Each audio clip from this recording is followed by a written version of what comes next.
And tonight we continue to follow today's Arizona Supreme Court ruling to uphold the 1864 law that criminalizes abortion in our state.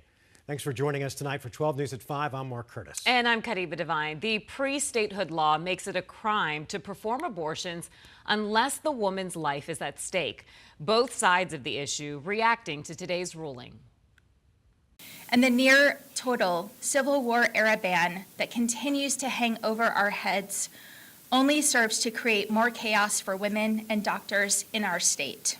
Arizona women should never have to fear the next court decision.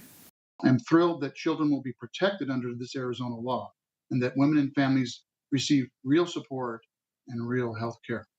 We all deserve the dignity and respect that is upheld by laws that affirm that life is a human right. There are a lot of questions over today's ruling. Tonight, 12 News journalist William Pitts is verifying those questions. Let's start with one of the biggest questions of the day. Will women and doctors be prosecuted? Under the law, they could, but Governor Katie Hobbs signed an executive order giving all prosecution authority in abortion cases to Attorney General Chris Mays. Mays has said from the beginning that she would not enforce an abortion ban. She said again today she would not enforce this one. Whether or not the governor had signed that executive order, I intended to exercise that supervisory authority to prevent county attorneys from prosecuting a law that I still believe is unconstitutional. Our next question, what about Plan B, the morning after pill? As of this morning, both CVS and Walgreens carry Plan B in stock in Arizona.